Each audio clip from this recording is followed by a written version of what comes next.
తుది ఘట్టానికి చేరుకుంది Karnataka Congress high drama. CM మార్పుపై ఊహాగానాలకు ఈ 2 రోజుల్లో తెరదించబోతోంది హైకమాండ్. అటు ఢిల్లీ పెద్దలపై డీకే వర్గీయుల ఒత్తిడి పెరుగుతోంది.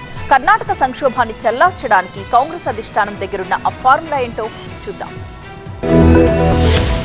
ఢిల్లీలో కాకరేపుతోంది కన్నడ రాజకీయం. హైకమాండ్ మీద డీకే శివకుమార్ ప్రెషర్ పెంచుతున్నారు. 5 ఏళ్లు తానే ఉంటానన్న సిద్ధరామయ్య కూడా తాడో పేడో అంటున్నారు. అగ్రనాయకత్వంతో కన్నడ నేతల భేటీలతో సీఎం సీటు మార్పుపై క్షణక్షణం ఉత్కంఠ పెరుగుతోంది. పవర్ షేరింగ్ పై 4 గోడల మధ్య జరిగిన ఒప్పందాన్ని బయట పెట్టలేనంటున్నారు డీకే శివకుమార్. 5 ఏళ్లు ఉంటానంటున్న సిద్ధరామయ్యకి ఆల్ ది బెస్ట్ చెప్తున్నారు. I will not do that.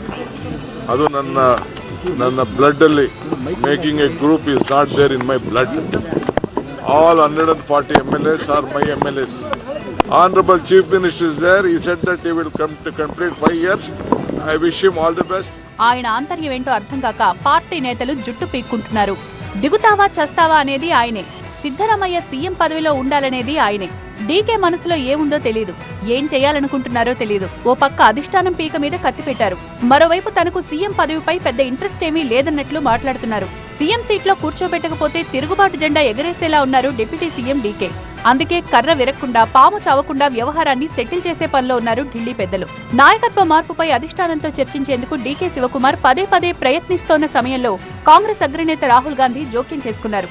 విదేశాల్లో ఉన్న రాహుల్ ప్లీజ్ వెయిట్, నేనే మీకు కాల్ చేస్తా అంటూ వాట్సాప్ మెసేజ్ పంపడం కర్ణాటకలో కీలక పరిణామం. మరోపక్క డీకే శివకుమార్ అర్ధరాత్రి తన మద్దతుదారులతో రహస్యంగా భేటీ కావడం కర్ణాటక కాంగ్రెస్ రాజకీయాల్ని మరింత వేడెక్కించింది. డిసెంబర్ 1లోగా అధిష్టానం నిర్ణయం తీసుకునే అవకాశం ఉందన్న ప్రచారంతో డీకే సిద్ధరామయ్య వర్గాలు అలర్ట్ అయ్యాయి. మార్చి దాకా యథాస్థితిని కొనసాగించాలని, మంత్రివర్గ విస్తరణ చేయాలని సిద్ధరామయ్య వర్గం పట్టుబడుతోంది. డీకే మద్దతుదారులు మాత్రం తమ నాయకుడికి బాధ్యతలు అప్పగించాల్సిందే అని ఒత్తిడి పెంచుతున్నారు. కర్ణాటక సమస్యను పరిష్కరించేందుకు CM Siddaramaiah deputy CM DK Shivakumar ని రేపో మాపో అధిష్టానం ఢిల్లీకి పిలిపించే అవకాశం ఉంది. ఈలోగా దీనిపై ఎలాంటి బహిరంగ ప్రకటనలు చేయొద్దని ఆదేశించిన కాంగ్రెస్ అధిష్టానం ఫైనల్ గా ఎలాంటి నిర్ణయం తీసుకుంటుందనేది ఉత్కంఠగా మారింది.